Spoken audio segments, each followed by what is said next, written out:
Narvindam Bhakti Vedanta Swami Maharaj Srila Prabhupada Ki Jai Ananta Koti Vaishnavrinda Ki Jai ISKCON BBT Sangstapakacharya Srila Prabhupada Ki Jai Namacharya Srila Haridas Thakur Ki Jai Prem Se Kaho Shri Krishna Chaitanya Prabhu Nityananda Shri Advaita Gadadhar Srivasadi Gaura Bhaktivinoda Ki Jai Shri Shri Radha Krishna Go Gopinath Sham Kund Radha Kund Giri Govardhan Ki Jai Shri Vrindavan Dham Ki Jai, Shri Mayapur Navadvip Dham Ki Jai, Ganga Maya Jamuna Maya Ki Jai, Shrimati Tulsi Devi Ki Jai, Shrimati Bhakti Devi Ki Jai, Srila Prabhupada Ki Jai, Harinam Sankirtan Yagda Ki Jai, Srila Prabhupada's Transcendental Book Distribution Ki Jai, Samveda Bhaktivinoda Ki Jai, all glories to the assembled devotees, all glories to the assembled devotees.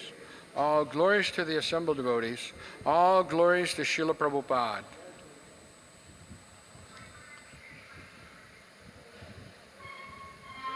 So, usually we have Hindi class.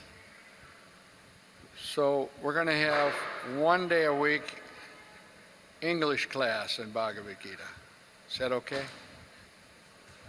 So, Wednesday night, English Bhagavad Gita, okay? Keep that in mind. So we're reading from Srimad Bhagavad Gita, chapter 5, text number 1. Om Namo Bhagavate Vasudevaya.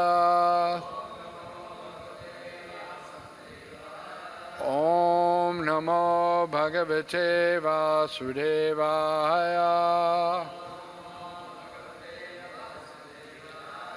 Om Namo Bhagavate Vasudevaya.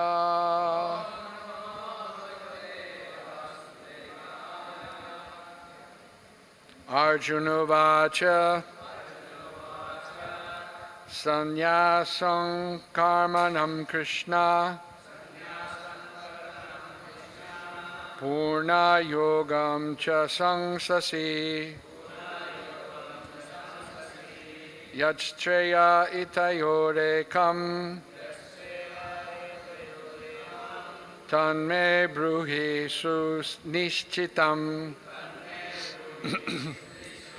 Arjuna Vacha Sanyasam Karmanam Krishna Murna Yogam Cha Sangsasi Yachtraya Etayorekam Tanme Bruhi Sunischitam Arjuna Vacha Sanyasam Karmanam Krishna Purna Yogam Cha Sangsasi Yachreya Etayor Ekam Tanme Bruhi Sunichitam.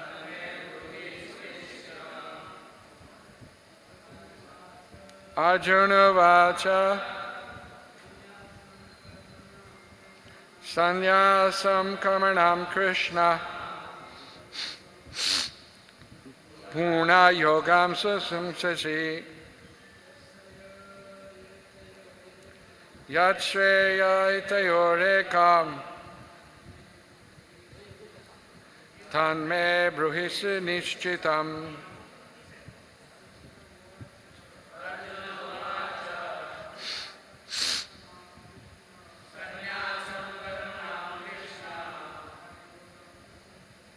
Purna Yogam Cha Samsasi Tatshreya Itayorekam Tanme Bruhisu Nishchitam.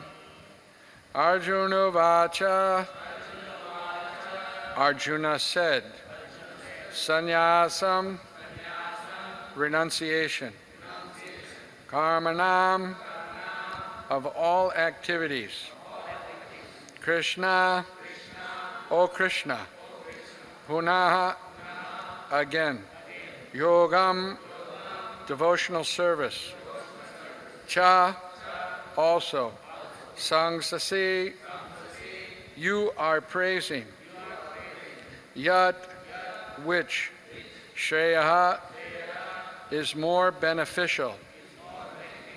Etayor, of these two. Ekam, one. Tat, that. Me, unto me. Bruhi, please tell. Sunishchitam, definitely. Arjuna said, O Krishna, first of all, you asked me to renounce work. And then again, you recommend work with devotion. Now will you kindly tell me definitely which of the two is more beneficial? Purport. In the 5th chapter of the Bhagavad Gita, the Lord says that work in devotional service is better than dry mental speculation. Devotional service is easier than the latter because, being transcendental in nature, it frees one from reaction. In the 2nd chapter, preliminary knowledge of the soul and its entanglement in the material body were explained. Now, to get out of this material engagement by buddhi yoga, or devotional service, was also explained therein. In the 3rd chapter, it was explained that a person who is situated on the platform of knowledge no longer has any duties to perform. In the 4th chapter, the Lord told Arjuna that all kinds of sacrificial work culminate in knowledge. However, at the at the end of the 4th chapter, the Lord advised Arjuna to wake up and fight, being situated in perfect knowledge. Therefore, by simultaneously stressing the importance of both work in devotion and inaction in knowledge, Krishna has perplexed Arjuna and confused his determination. Arjuna understands that renunciation in knowledge involves cessation of all kinds of work performed as sense activities. But if one works in devotional service, then how is work stopped? In other words, he thinks that sannyasa, or renunciation in knowledge, should be altogether free from all kinds of activities, because work and renunciation appear to him to be incomplete. He appears not to have understood that work in full knowledge is non-reactive and is therefore the same as inaction. He inquires therefore whether he should cease work altogether or work with full knowledge. Om Ajnana Timirandasya Jnananjana Shalakaya Chakshurunmilitam Jena Tasmai Shri Gurave Namaha Mukam Karoti Vachalam Pangum Langayate Garim Yat Kripa Tadaham Bande Shri Gurun Dinataranam Paramanandamaravam. So this chapter is entitled Karma Yoga, Action in Krishna Consciousness. And Arjuna, he wants clarification from Krishna. Therefore, he's asking this question. He feels that, on the one hand, Krishna is saying that one should renounce activities, right? And on the other hand, he's saying work in devotion. So what Arjuna doesn't understand is that this is one and the same thing. The living entity comes in the material world with the idea to enjoy the material senses. Whatever body the living entity may have, and there's 8,400,000 different bodies the living entity could have. But in all these different forms, the idea of the living entity is to try to enjoy.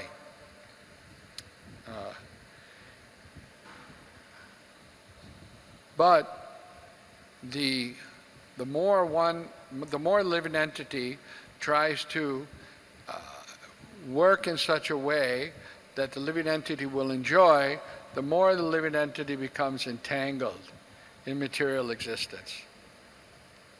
So the Mayavad conclusion is renunciation. Renounce all the activities, right? But according to Krishna in the Bhagavad Gita, he's not suggesting that you renounce all activities, because it's not the nature of the living entity to be inactive, right? The living entity has so many desires, and the nature of the soul is to be with desire, right? So if one has desires, one will try to act out those desires, right? So Krishna consciousness doesn't mean inactivity, right? Krishna consciousness means to perform activities without expectation of result, and to perform activities for the pleasure of Krishna. This is the idea. Perform activities for the pleasure of Krishna. Conditioned state means to try to perform activities for my senses, right? And for my immediate senses or my extended senses. What does it mean to have extended senses?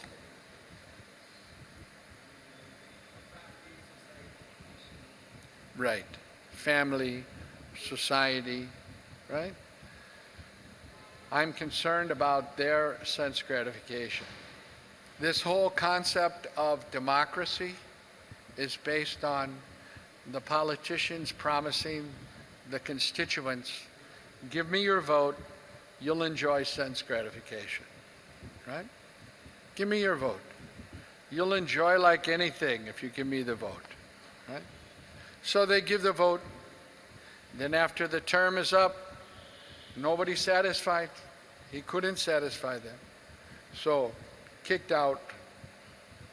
Another one comes, says, no, he couldn't say, you give me the vote, I will. It just goes on like that. When in actuality, Krishna recommends that one should not try to take enjoyment in the senses, right? Because that type of enjoyment has a beginning and an end. And Srila Prabhupada gives the example of, you have rasgulla, right? So you eat one rasgulla or gulab jamun, very nice. You think, let me have another one, right? Okay, let me have one more. But after that, you're full. How many gulab jamuns can you eat, right? Once in America, the devotees had a gulab jamun eating contest. Actually. And what happened is that they cooked a whole bunch of gulab jamuns for Rath Yatra. The devotees from St. Louis went to Chicago for Rath Yatra. And the devotees in St. Louis were given this service of cooking the gulab jamuns to pass out to all the public in the Rath Yatra. But when they got to Chicago, they realized they left the gulab jamuns back in St. Louis. So many gulab jamuns. Right? So anyway, then it was too late. Rath Yatra happened. They went back to St. Louis. There was all the gulab jamuns. So they offered them to the Lord. And then they thought, now what to do? So they had a gulab jamun eating contest. Who could eat the most gulab jamuns? Right? And after eating, I think that the winner of the gulab jamun eating contest was Vaisheshika Prabhu. He won the contest. Actually, there was somebody else that ate more than him, but he threw up. So he lost. And he ate, I think, some 80, 90 gulabjamins. But who can do that, right? You'll become fed up. You'll become sick, right? That's the nature of sense gratification, right? In the beginning, oh, very nice, but in the end, the cause of suffering. Therefore, Krishna recommends, don't engage in these sources of suffering, sense gratification. It has its beginning and it has its end. So then what to do? The senses are there, they're real. The Mayavadis think that the senses don't exist. You ignore them because the senses don't exist. But Vaishnav understanding, Vaishnavacharyas explain that the material world is not false because it doesn't exist, it's false because it's temporally manifested, right? Just like this body we have. It's made of the material elements, and it lasts for a certain amount of time, right? 60 years, 70 years, 80 years, something like that. And then it goes. What's it made out of? Bhumir, Apo, Nalovayu, Kamano Budevacha, the Panch Mahabhut, earth, water, fire, air, sky, and the subtle elements, mind, intelligence, and false ego. So when the body finishes, what do they say this body is how much percentage water? How much? 78%? 80% water.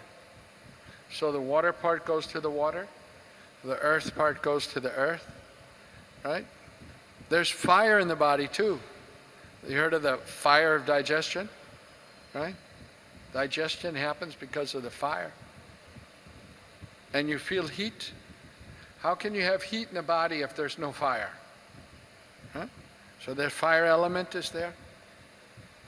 Air, there's 9 airs that are within the body, right, circulating.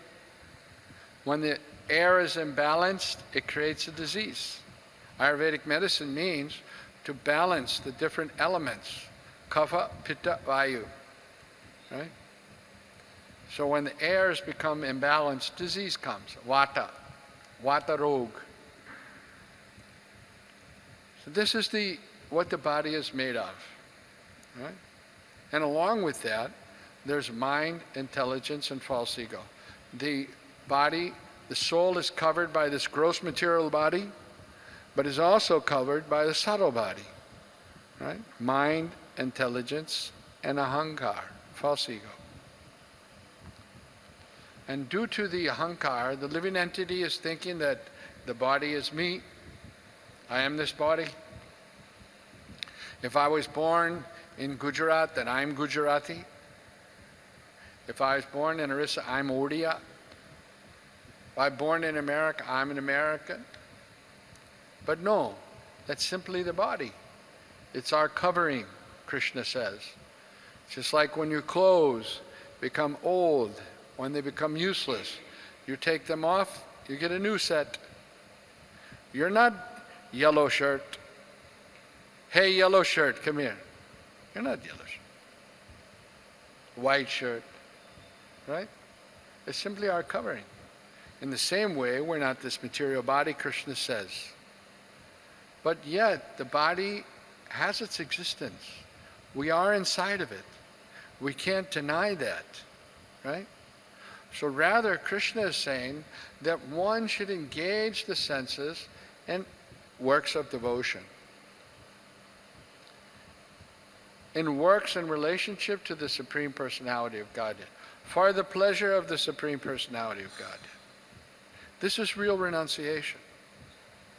Nirbandham Krishna sambandhe yuktam vairagya uchate. We have these senses. They require engagements. So best to engage them in the service of Krishna. So Arjuna, he's becoming a little bewildered.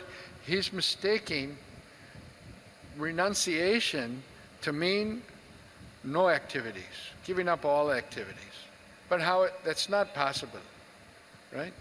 Sometimes big sannyasis, impersonalists, they imagine that they've gone to, or they're very elevated in understanding what is Brahman, but because they don't have service at the lotus feet of the Lord, they don't have attachment to the lotus feet of the Lord, therefore they come down again to materialistic activities like opening hospitals and orphanages.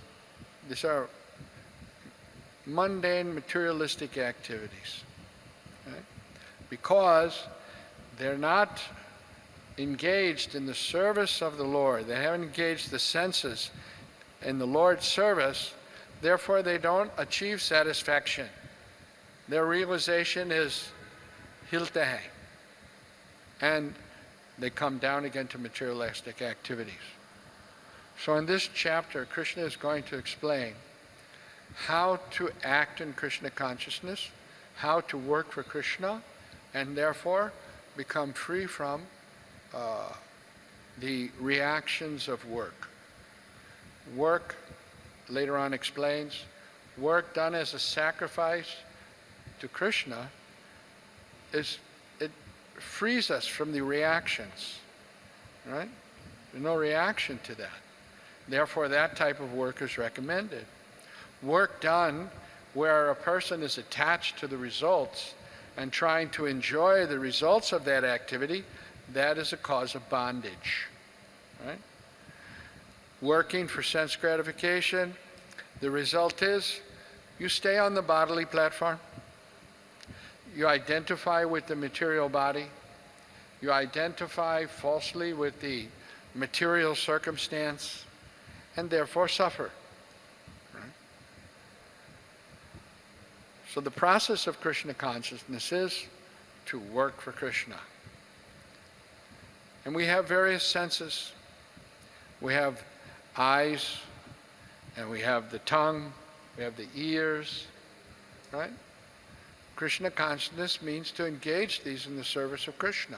Srila Prabhupada explains, we all have we have a desire to see something beautiful.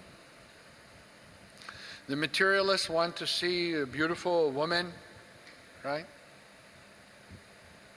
But the devotees of the Lord want to see Krishna nicely dressed in the temple with garland, beautifully dressed. Same thing seen.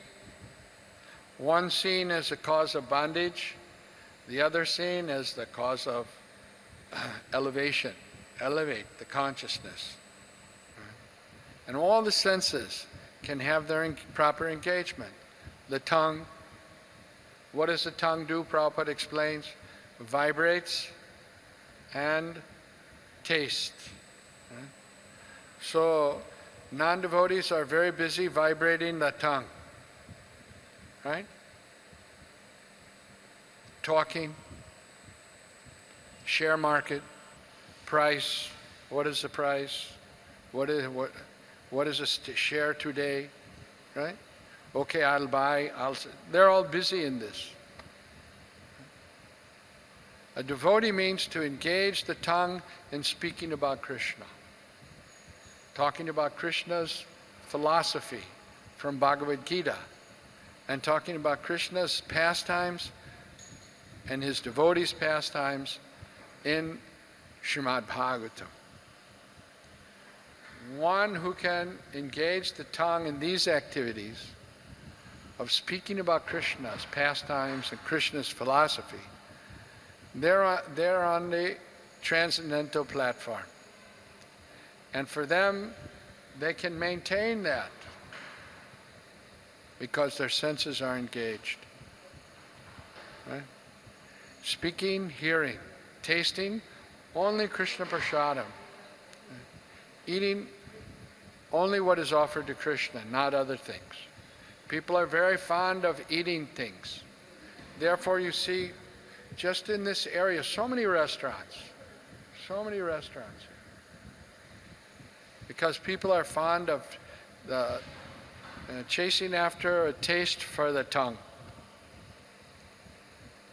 But devotional service means to train the senses that we only eat the food that's offered to Krishna.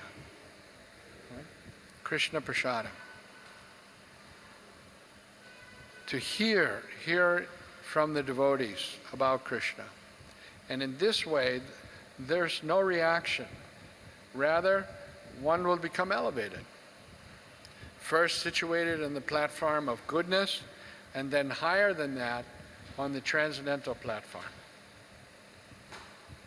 So this Arjuna is not understanding, therefore he's inquiring for Krishna for clarification, and Krishna goes on in this chapter of Bhagavad Gita to clarify what is action, what is inaction, what is karma, karma yoga.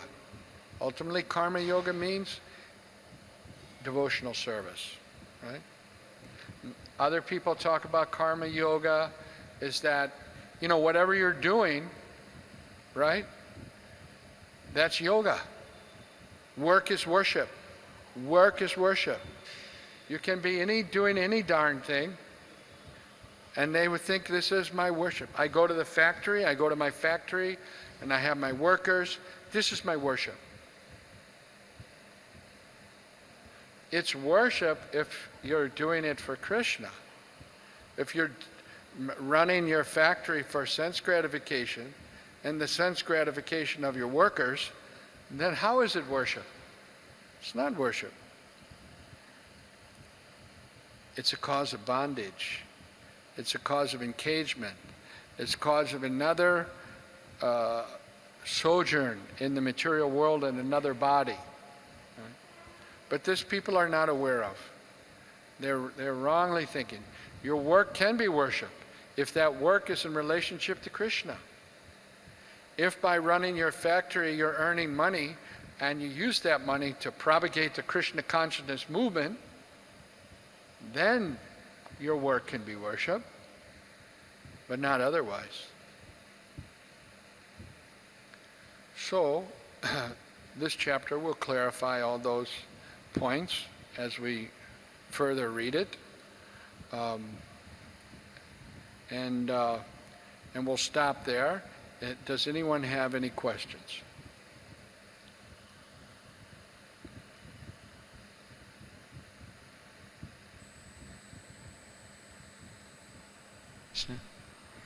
Thank you, Prabhuji, for the nice class. Prabhuji, you said that outsiders, Mayavadis, they are not sufficiently engaged, and hence eventually they fall down. So in that same sense, I need to know how, being as a conditioned soul now, how our enjoying mentality will be converted in service mentality. Like how what? How the enjoying mentality for enjoying mentality, yes. Yeah, can be converted in the service mentality, like to have a service attitude. How it will be? Well, we have to dovetail that enjoying mentality in relationship with Krishna. You want to enjoy? Okay, enjoy your service. We like to accomplish something, so you can accomplish something for Krishna. Some people they're good artists. They can dovetail that propensity in Krishna's service. And by that dovetailing in Krishna's service, they'll enjoy some happiness. In the beginning of devotional service, one derives happiness by the service itself. To do something nicely for Krishna. Whatever it is, right? If we're attentive to it and we do it nicely, we'll derive some happiness from that. As we advance in Krishna consciousness, then that happiness will come from the relationship with Krishna. Not so much the service itself, but I'm doing this thing because of my attraction and attachment for Krishna. That's at a later stage. But devotional service brings happiness. At any stage, it brings happiness.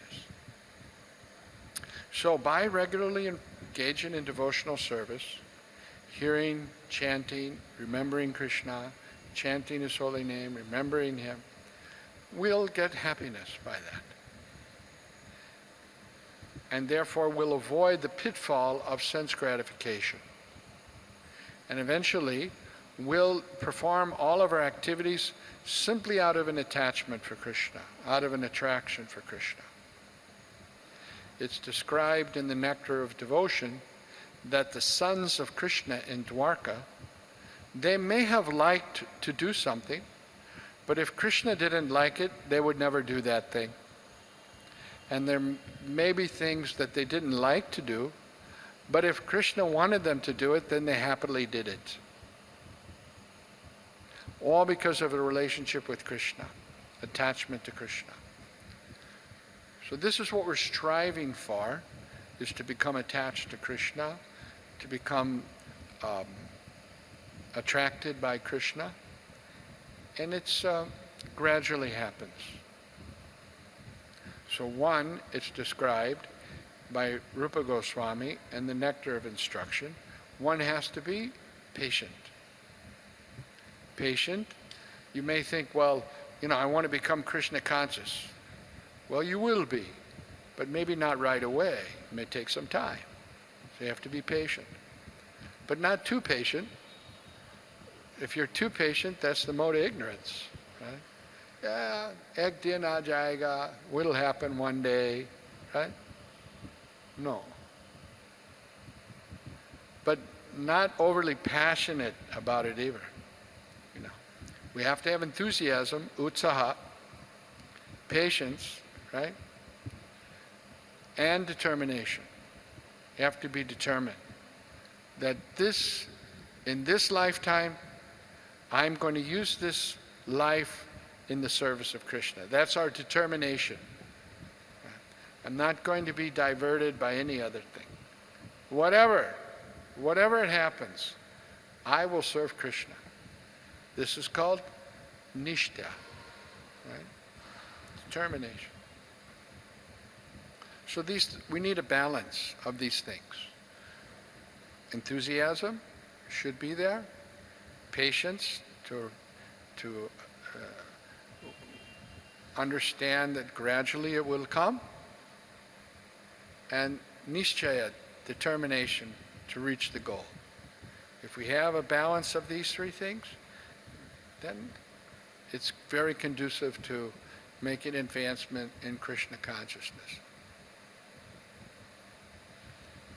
Any other questions? Yes, Naveen Prabhu?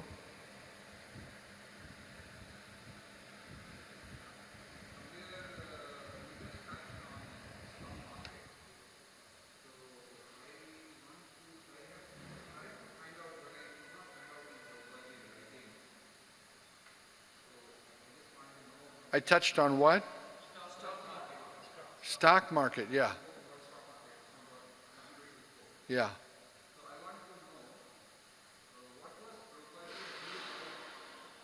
What was his views on the stock market? What I understood is that Srila Prabhupada put it in the same category as gambling. It's like a gamble.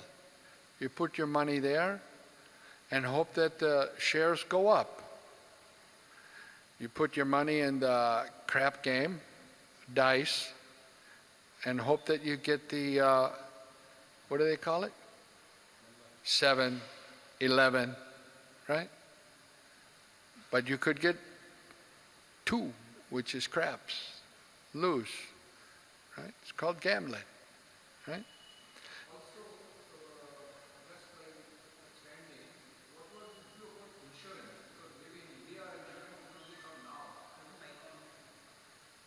Insurance?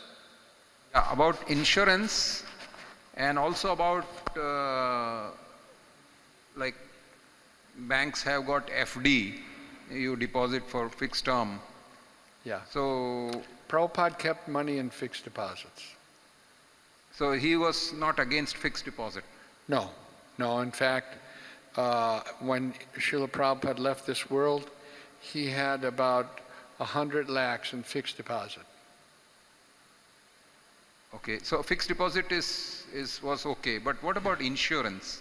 Because it's Krishna's money, you have to park it somewhere, so like that. Yeah. Insurance. Insurance. Srila Prabhupada didn't have insurance. He didn't have an insurance policy or even health insurance. He didn't like hospitals.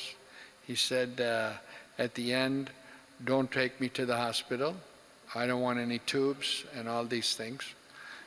Like I said the other day in Bhagavatam class, one of the most dangerous places to go if you're sick is the hospital. And if you ever do have to go to the hospital, make sure that you have a relative or someone with you that can, guide things according to your desire. Because if you leave it up to the doctors, they could do anything. Yes, but modern life, very difficult without vehicle insurance and without... Yeah, that's the law.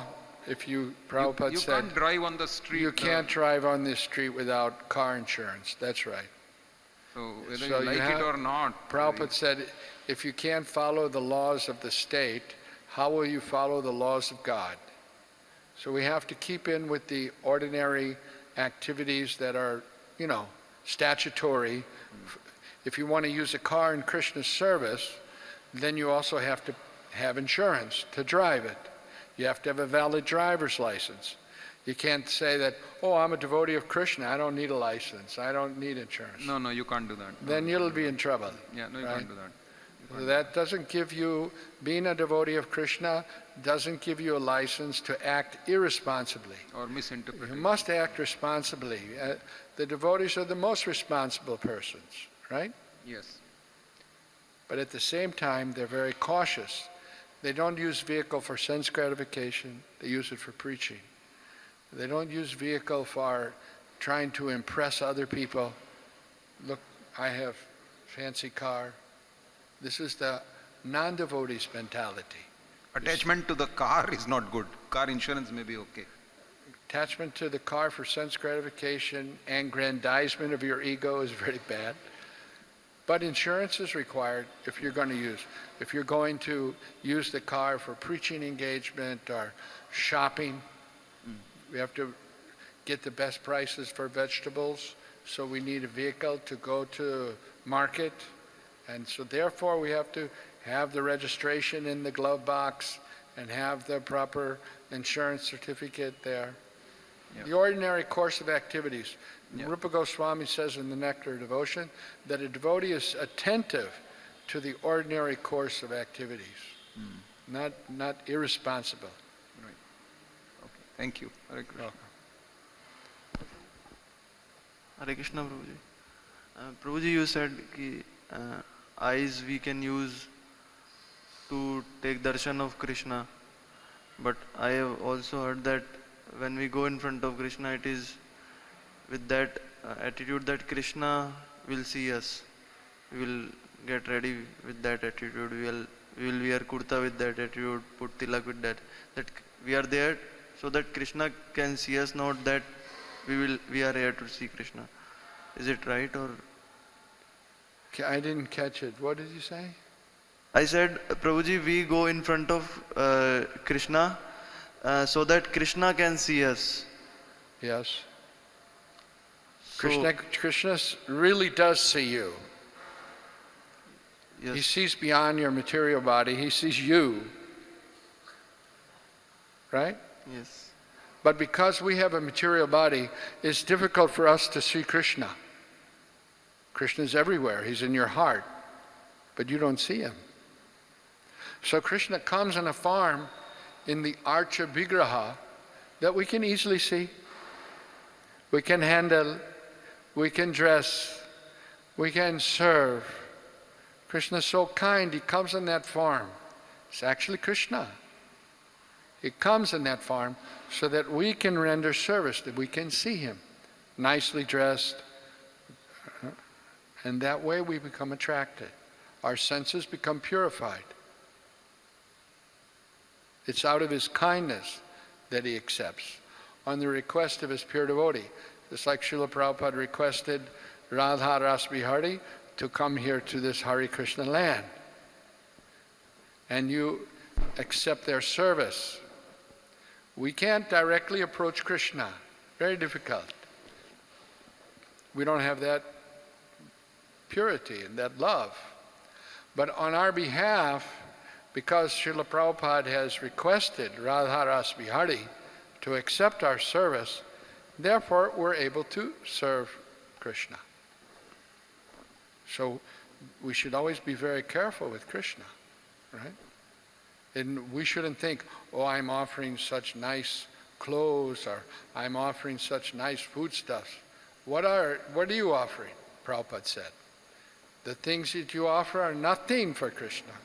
They all belong to him anyway, right? Everything belongs to Krishna. What can we offer? We can't offer anything to Krishna. But just like a small child brings the shoes of the father, father can get his own shoes. He doesn't need the child to bring his shoes. But when he sees the child is bringing the shoes out of love, then the father becomes happy. In the same way, what can we do for Krishna? Nothing. But when he sees that we're trying to do something on the order of his pure devotee, then he accepts it. He kindly accepts it. So we always have to be very careful when we're serving Krishna and make sure that we have the proper mentality in serving. Yes.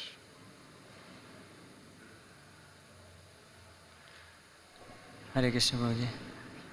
Prabhuji, when a person, when he engages in some kind of activity, when a person in this material world, when he engages in some kind of activity, after some period of time he finds that because of being engaged in material activities, he is suffering.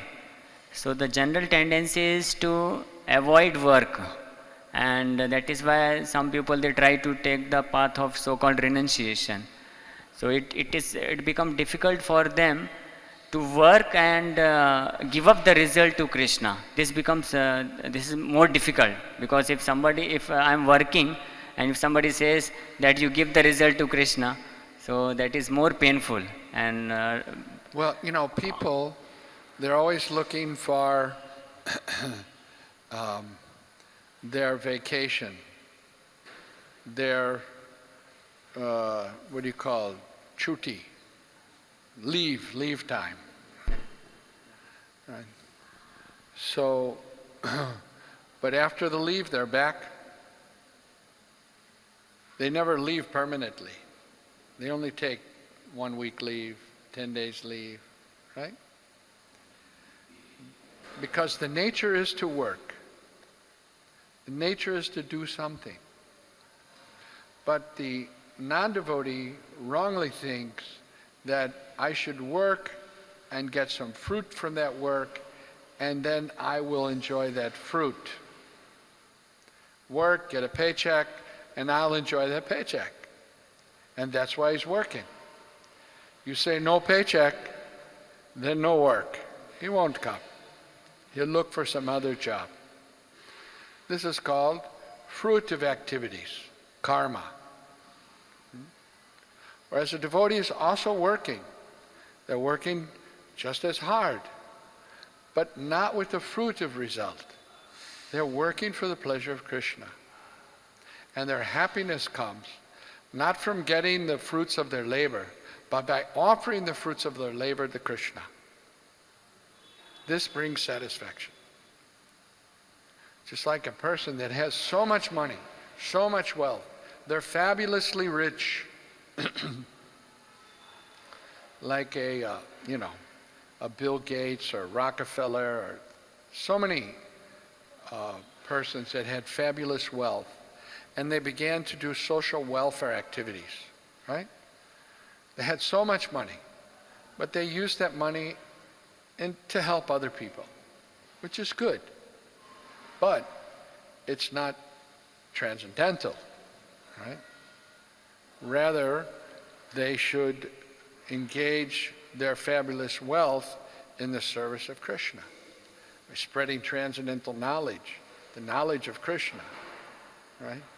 Helping people to have an opportunity to engage in devotional service. This would be the proper use of wealth, and that would really satisfy them in the ultimate sense. But Arjun, yeah, he's confused here. You say, I should be detached, I should renounce activities, right? I should renounce work. But Krishna's not suggesting that one renounce work, one should renounce fruitive activities. And one should work in devotional service. And that way one will be progressive in self-realization. Well, that'll be explained further as we go along in this chapter. Okay, thank you very much. Srimad Bhagavad Gita ki jai. Srila Prabhupada ki jai. Shri Shri Radha Rasmi Hari Lalita Vishaka Gornitai Sitaram Lakshman Hanuman ki jai. Nitai Gaur Premanande.